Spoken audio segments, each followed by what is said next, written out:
Hello. Hi. Hi. Hi. Hello. I'm curious about Building open, authentic, loving relationship. I'm curious about jealousy.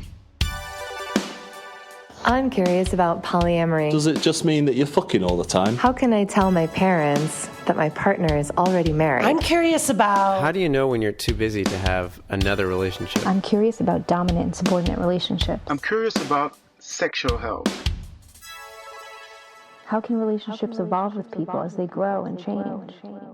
I don't wish I were having the kind of sex I had in my 20s. I am having better sex now because I'm better at it and I know better how to say what I want and don't want. Welcome to the Curious Fox podcast for those challenging the status quo in love, sex, and relationships. My name is Effy Blue. Today, we're challenging what I believe to be one of the final frontiers when it comes to love, sex, and relationships in the West. One of the most loaded topics, yet one of the truly universal experiences that spares no one. Age. From age play in kink to age gap in relationships, it's the topic that makes the most unabashed lower their voice. My enlightenment about the impact of age, and more importantly, ageism, was coincidental. Back in 2015, after I had left my corporate job and decided to downsize my life so I could catch my breath and reset, I moved into an apartment in Brooklyn with an arrangement that meant I was living with my landlady in close quarters. Not that I was complaining, because within those close quarters was a beautiful secret garden that my landlady kept with wild enthusiasm. She and her husband were living in the front house, and I was living in the back, past this magical garden that would explode in the spring with flowers of every color of the rainbow with such glory that I was convinced I would see a fairy one day. The keeper of this garden happened to be Ashton Applewhite, one of the leading voices when it comes to ageism. When I moved in, she was working on her eye-opening book, This Chair Rocks, a manifesto against ageism. These days, Ashton happens to be one of my favorite people in the world. A role model, really. Her clear and unassuming approach to any topic, her willingness to engage and listen without prejudice, and her ever-evolving point of view are nothing less than inspirational to me. Besides my fangirl admiration, Ashton is truly accomplished. She's the author of over 30 books, including This Chair Rocks and Cutting Loose, Why Women Who End Their Marriage Do So Well. And she has a list of awards and recognitions and fellowships as long as my arm. And I'll be putting them in your show notes. Here's why Ashton is one of my favorite people. Along with these heavyweight accomplishments and recognitions, she also has a wicked sense of humor. Under the pseudonym Blanche Knott, she wrote the Truly Tasteless Jokes series, which was the best-selling paperback in 1982. She was the first woman to have 4 books on the New York Times bestseller list. Oh, and her TED Talk on ageism is phenomenal. Don't take my word for it. Watch it all the way to the end, and you'll see the standing ovation she gets from the audience. When I was living with her, she was generous enough to share her work with me. We would sip coffee in her garden and talk about age and ageism. It fascinated me because it was the only discrimination I can think of that was against our past or future selves. When we dismiss young minds because of lack of their experience, we're dismissing a version of ourselves that once was. When we dismiss older folk because they're out of step with modern life, we're dismissing a version of ourselves in the making. Of course, since then, I grew to understand ableism is similar in nature, but still doesn't quite hit as universal as ageism in my opinion. So when I unknowingly found myself in a relationship with someone over a decade younger than me, Ashton was one of the first people I called. If you're dating someone with a significant age gap, I remember saying this at the event we did in Brooklyn and how much courage it took to say it, which I feel like the audience and you really appreciated, was I had a lover who was 17 years younger. And I thought, it's fine. But what happens when he wakes up and goes, oh my God, what am I doing in bed with this, old woman? And then I just thought, well, I'm just going to, could go for the ride. And of course, that isn't what happened. And what I realized in my sort of rational, nerdy way later on is that the age gap between us, which as the time, I think I was 53 or 4, so subtract 17 from that, the age gap was greater then than it would be at any, that age gap is going to diminish. The more years each of you have under your belt, just plain old math, the smaller it is. And it's never really, of course, about the numbers either. Quick backstory. This gorgeous human and I met while I was traveling. I'd been roaming Southeast Asia since the beginning of the year, and we met in Bali and connected over travel, adventure, conscious movement, and dance. And age just didn't come up. Here's the thing. I have genetic privilege. I look about a decade younger than I actually am, and I kind of always have. So do my parents, and so did my grandparents. My family has a long life expectancy, with many of our elders living into their 90s, and some hitting over 100 with their full faculties and relentless humor. I was born and lived my formative developmental years in the Mediterranean region of Europe, aka one of the blue zones, where life expectancy and the quality of life are the highest. Good diet, plenty of olive oil, fresh seasonal vegetables, fresh air, outdoor living. Best conditions for growing humans, really. I have olive skin that's resilient to aging from the sun. Plus, I've never had children, which takes an incredible toll on your body and mind that I've been spared from. I'm fit and carefree, which adds to the illusion that is my age.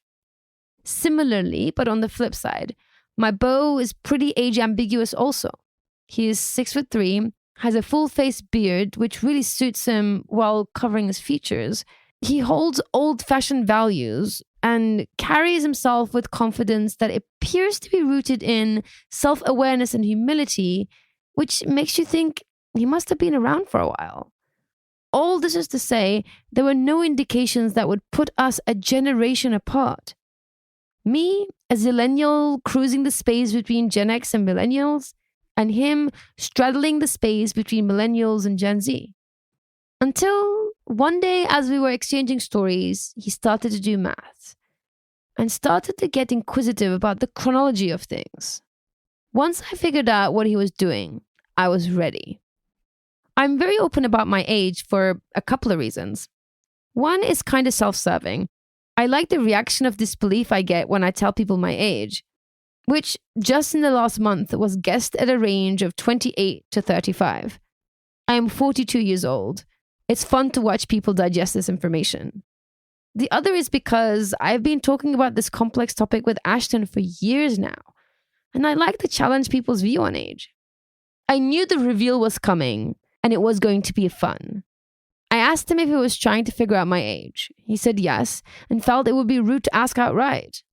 I told him it was okay, and I would be happy to tell him if he wants to know. He said he thought we were closer in age, but both the stories of my experiences and the way I carried myself with confidence made him think I was older. Maybe around 33 or 35? I told him I was 42. He was floored. Quite literally, he fell off the bed. I laughed and enjoyed the moment, and I was ready to move on when I reciprocated the question without much thought. Paused, caught my gaze, and lowered his voice, and told me he was 27 years old. It was my turn to be floored. I was not expecting a 2 in front of his age. I had him pegged at around 35. I was not expecting the gap to be this wide. It's not the first time I've embarked in some kind of a relationship with someone younger than me, but it was the first time I really didn't feel the gap. For a minute, I couldn't reconcile the depth of our connection with the breadth of the age gap between us.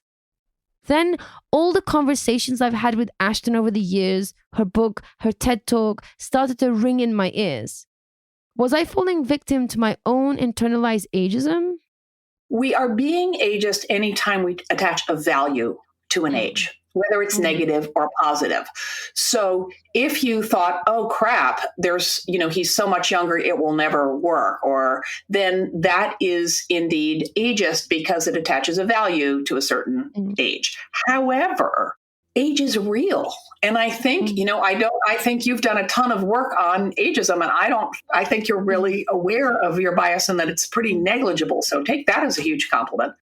I think that you've done a lot of work on your bias and you're very aware of it, and it's pretty small. So there is a difference between being in your 20s and your 30s and your 40s, and age is real. So the opposite, I think you're sort of both, looking at each other wide-eyed, is reckoning with a fact, like the fact that, you live in Turkey and he lives in Bali, that you're a vegetarian and he eats steak every day. That these are aspects of who we are. And just to acknowledge it and go, oh, this is a thing, is not ageist. Sometimes the boomerang goes from one end, like, oh, young is great and old is terrible, to wish it away. Let's pretend it's not a difference, right? Age is just a number. But then you get into that complicated territory of not seeing difference, right? Sure. I'm colorblind. I don't see you as disabled. Their age is a real, legit identifier that needs to be part of the package. I was lucky that by the time my cusp of millennial and Gen Z beau and I had this reckoning, we had put down pretty solid foundations for open and honest communication, and we were already pretty invested in seeing where the relationship would go. This meant that at some point we had to tackle some harder topics. The obvious thing that comes to mind with an older woman dating a younger man is the total unfairness of the fact that women's fertility expires. If you want a family, if it is important that the child be biologically havesy, you have a real barrier. Or you either, you have to try and get pregnant tomorrow, which is not so fun when you've just met somebody either. But other than that, there is no intrinsic, the other example is extreme sports. Our body, physical decline is inevitable. Cognitive decline is not. But if you both want to, rock climb or, climb Everest, he's going to be able to do that longer than you. But those are the only two spheres in which your biological age and the age gap is relevant. It really is. All the other barriers we imagine are socially constructed, which means we made them up and we can unmake them. In addition to my good genes, a youth spent sailing, surfing, climbing, snowboarding, jumping off cliffs and the like, interestingly makes extreme sports still accessible to me now. More so than my younger beau, actually. But really, this was not the topic of our more insightful and interesting conversations. Of course, we addressed family and kids. How could we not? And frankly, I was surprised by his reaction. Given my age, I took full responsibility for the very real possibility that if we were to stay together, we may not have kids. He, in return, simply posed, "How do you know I can have kids?" My response? Silence. He was right. I didn't know. He went on to say, there are a million reasons why people can't have children. If we find ourselves there, wanting children together and unable to have them, we'll look at our options. And there are a million of those as well. Again, silence. When did we invent wise, conscious men? Is this the doing of folic acid again? Other insightful conversations we had were around sexuality. He was very clear that the sex that we were having felt very different than the sex he'd been having with women close to his age. This came up when I was talking to Ashton as well. We continue being the kind of person we always were.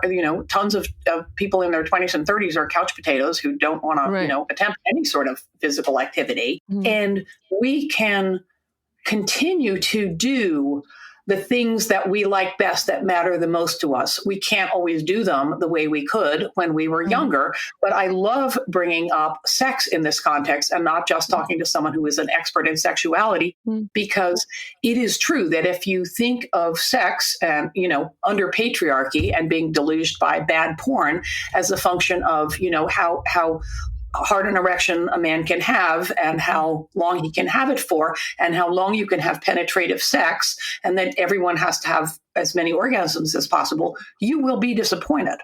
Right. But I'm sure 98% of the women in the world, that is not the most satisfying sex. We get better at sex. We get better at things we have practice at.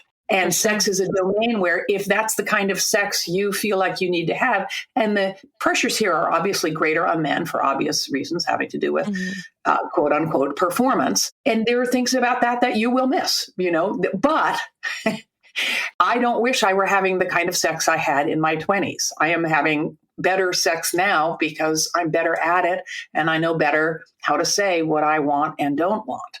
So that's a perfect example of how it changes. And of course, there are losses, but there are also enormous gains. And you can really apply that to any aspect of the aging process. There are real challenges. Almost all of them, though, have to do with physical decline. Right. And there are also enormous benefits. And I'm really in the let's talk about both sides of the story business. So if age and aging are a part of life, while not being as significant a factor as we imagine, especially in the way that we relate to each other romantically and sexually, then why do we think that it is? Why are we so surprised when a seemingly big age gap doesn't feel that big of a deal at all in practice? As I pondered this, I remembered an article Ashton wrote about age and affinity. You sent me an article that you wrote about affinity, which is not being same as age, like age and affinity not being in direct correlation with one another. And I think, when I hear you talk about experience, like older people have more experience, I think with that, we think that somehow aging, being at the same age and having been on this earth the same amount of time and having had experience that many years, somehow means that we belong together and really only belong together. But that is not accurate. Like that doesn't really work out in real life. There is always, a bit of an element of truth or fact in things. When if you get together with your high school classmates, you do have this body of shared experience. You grew up playing making out to the same songs. You lived through perhaps a depression. Those are defining events. So when you were born does shape your identity to some degree.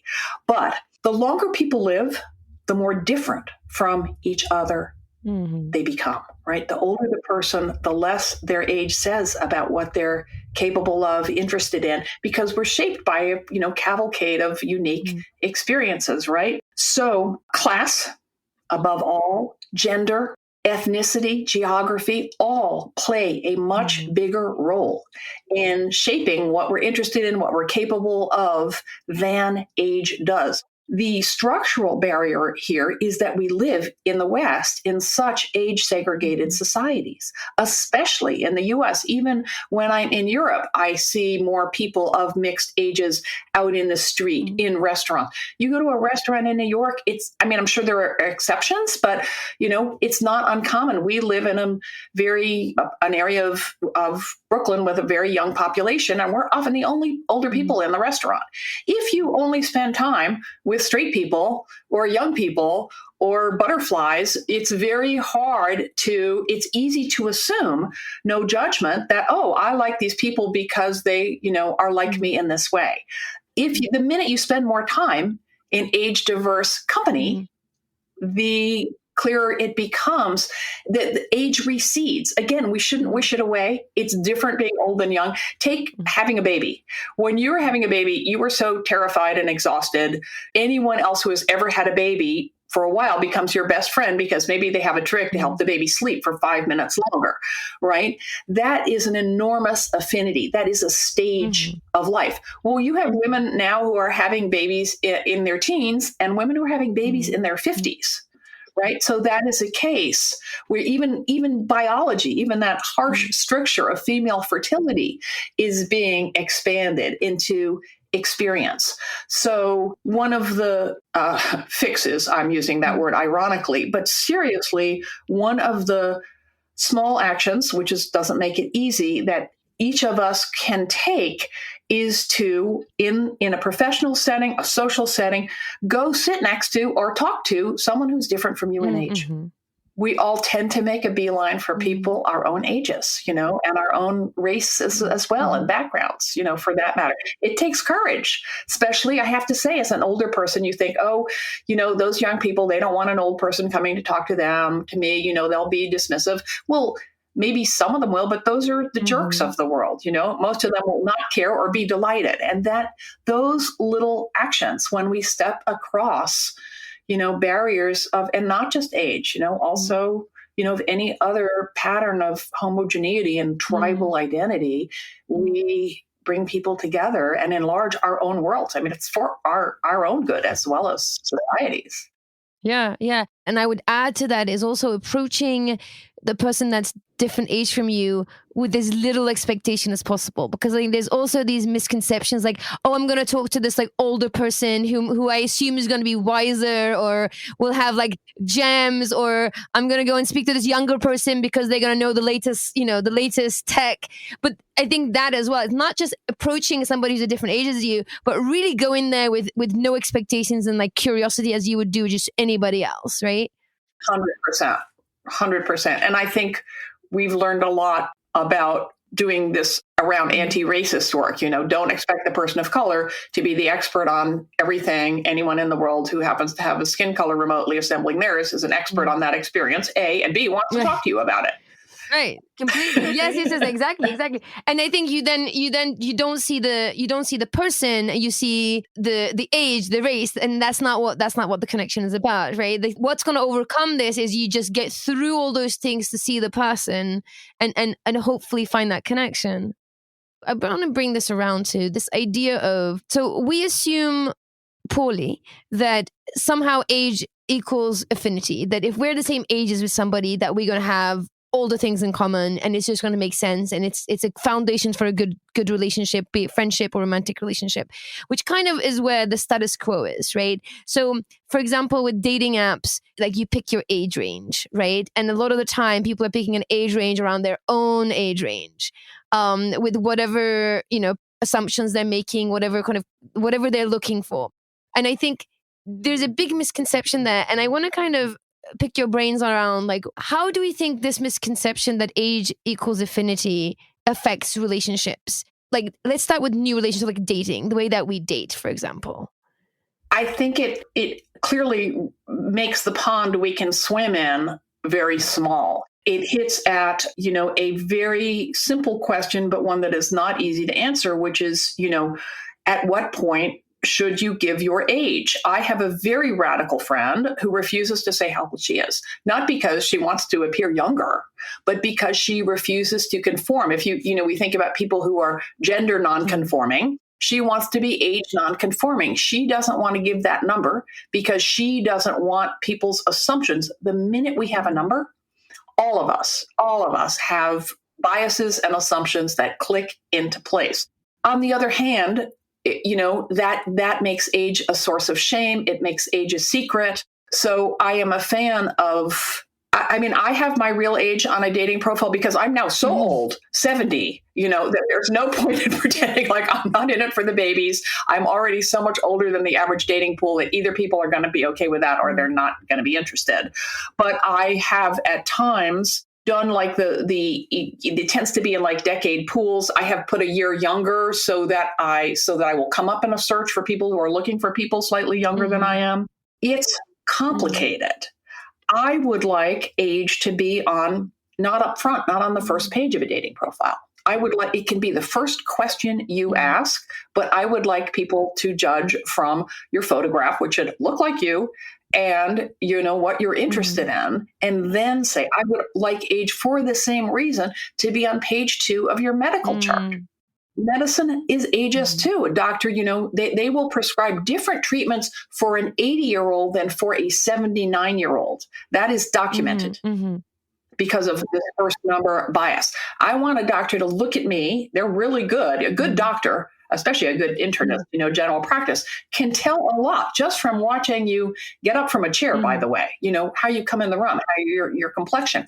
I want them to make that first impression on a dating site or over coffee, or in a medical exam room, devoid of age. And then I want age to be right in there as something that I'm open about and certainly not ashamed of. Well, it's interesting, right? Because when we meet people socially, we don't ask that question. It takes a while, right? It's considered to be like it's rude to ask someone's age. We have that kind of idea. And if we met somebody socially in person, it would take a long time before anyone's asking about age. But on dating apps, it's right up there. Your name, your picture, your age, right? So question mark, how does that mimic our actual social experience? It doesn't, right? So I agree with you. It shouldn't really be there. And then the second thing is, because it is there, you then make these data selections, simple clicking. I'm looking for somebody who's aged this to this, right? Again, in the social world, you don't go around going, how old are you? Oh no, Okay, can I just have people who are aged from this to this on this side of the room so I can only talk to those people to see if they are matches, I'd never thought of that, Effy, how it is different from our social experience. Now, one of the reasons we don't ask is because it's loaded, and in an ageist society, it's negative. So in my ideal world, which we are all going to work together to bring about, age would be neutral. It would be like someone say, what's your sign? I mean, that's not neutral either, I suppose. Or where do you live? Of course, your neighborhood reveals things about you, but it would be just another identifier. Not more important, not less important. The idea of, again, age and affinity being correlated. I'm curious if you have any thoughts on how that shows up in relationships, especially if there's an age gap between the people who are dating. I think it depends on the person, of course, and the situation. I mean, I have had now, for almost a decade, a much younger lover. And we were at a bar, and the bartender said something asking if Keith was my son, and we both noticed it. And then we were laughing about it as we left. Now, of course, if you put that out there in mainstream discourse, this would be most, the older person's idea of, oh my God, the most horrible, humiliating, worst nightmare scenario came on. He's old enough to be my son, young enough, right? Perfectly good guess on the bartender's part. I'm not insulted. Keith, it doesn't change anything in Keith's and my dynamic because we're good with it. So having a relationship with someone where there is a big age difference does require the people in the relationship to grapple with ageism and with the way other people's assumptions about age. It's, of course, especially transgressive, if you have an older woman and a younger man. But guess what? Women's sexuality just deepens over time. So I don't ever want to make biology the ruling reason we do anything. But, a younger man and an older woman can be a fantastic sexual fit for obvious reasons. And the reason it's transgressive, air quotes, is because we live in patriarchy, not because there's anything inherently. And sorry, to be fair, if, when lifespans were much shorter and the reason, and people had sex because it was, we didn't have the internet and dating sites, it was to make babies, that is and then age matters, but then everyone was dead by 35. So it's not really an example that is terribly helpful in modern day context. So it does call on you to look hard at your own attitudes towards age and aging, which is, of course, where all the work begins and continually comes around to. No one is ever free of bias. But man, it is better on the other side. You're never free of bias. You're never free of fears. It's still, there are always hard things to come to terms with. But once you are past this reflexive sort of terror and ick, and I couldn't possibly do that, it's a more challenging world, but it's so much more interesting with so many opportunities for pleasure and pain. and all the things. It's a more interesting, it's a bigger world. Sure. Yeah, no, I completely agree with you. And then I think what you're saying about sex and sexuality is also really resonates with me. I think especially women, because there's so much shame and stigma attached to sexuality, the experience that we gain, and also slut shaming, right? So that also definitely slows us down in the seeking the experiences. And I think, we know also biologically, like the sexual development curve is like steep and fast for men, and kind of shallow and long for women, right? So women kind of find their sexuality slowly and come to their own, and it lasts longer and kind of trails off very like slowly, whereas men kind of peak and then there's a drop, right? So it actually kind of makes sense that older women dating younger men biologically kind of makes more sense. Exactly. How much sex is for making babies? That's really the only like logical reason, aside from all the social, voices that say, oh, that's weird, that's bad, taboo against that. But it takes courage. I will tell you, it takes courage as an older woman to put yourself out there and beat back all the negative stuff. I have a section in my book where I quote Lindy West, who speaks out a lot about fat phobia. And she talks about learning to look at the places on her body where there were rolls of fat and learning to love them, learning to find beauty in them. And, the biggest aphrodisiac is confidence. You can be wearing a tracksuit that is 6 sizes too big for you and flip-flops and you haven't washed your hair in a month, but go out feeling good, or, and people notice, and you can be all made up and blah, blah, blah. And if you aren't feeling good about yourself, it is not easy to unlearn those ideas, especially internally between your own ears, but we can do it. The voice that says that wrinkles are ugly and fat is icky, if we examine them in ourselves as a practice. It is not easy, of course, to unlearn 30, 40, 60, 70 years of marketing and commercials and Disney crap that valorize a certain way to look in the world, especially for women. But we can unlearn it. And we have fantastic examples from the fat acceptance movement, from the disability rights movement, of people doing this work in ways that are available to us and that we can learn from. It's out there. Yeah. It would be fantastic.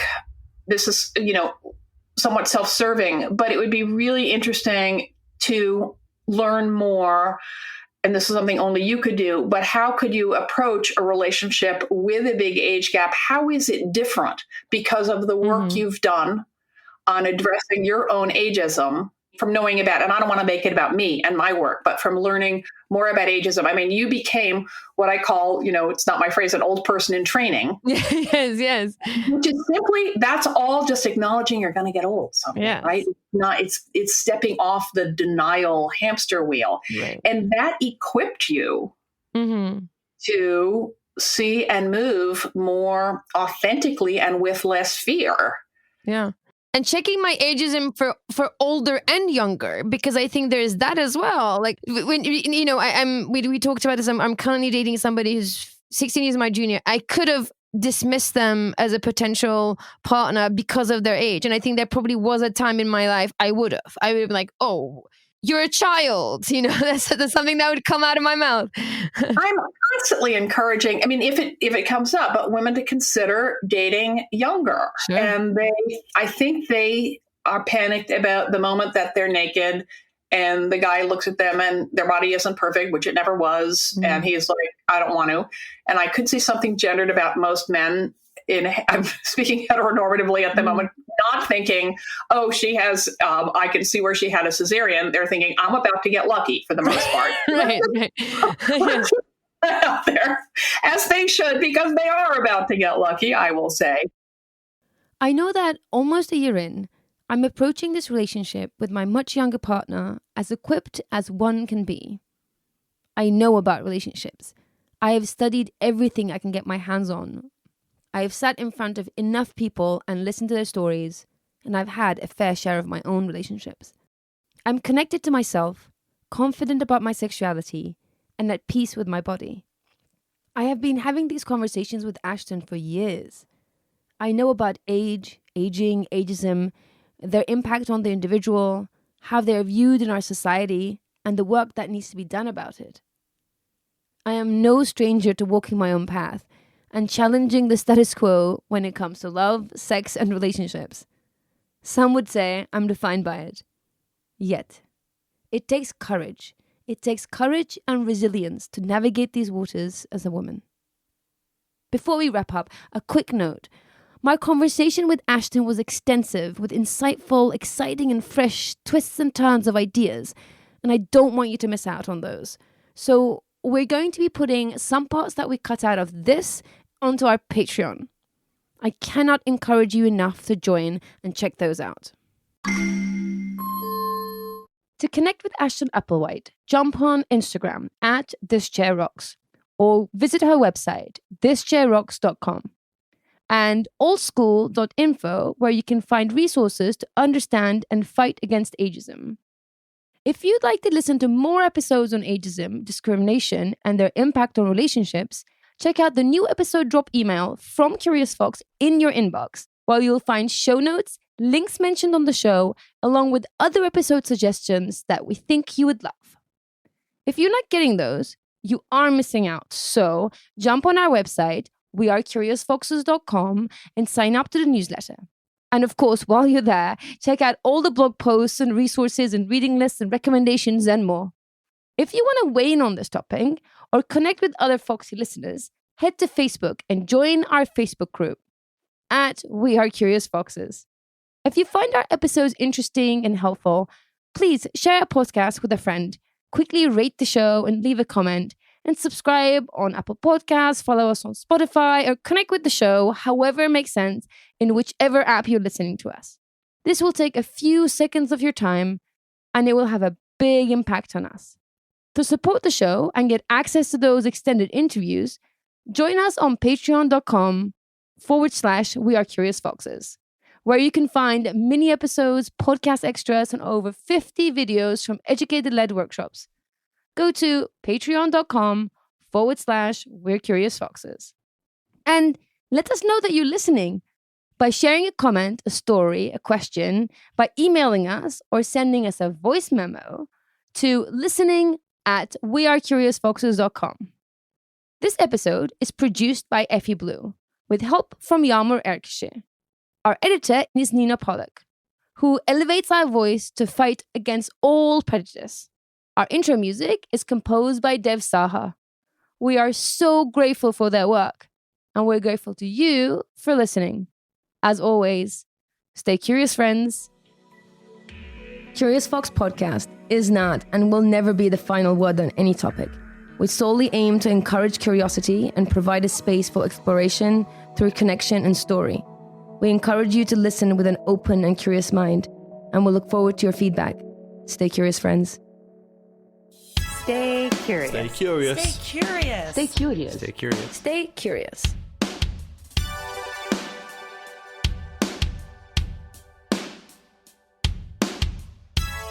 Stay curious.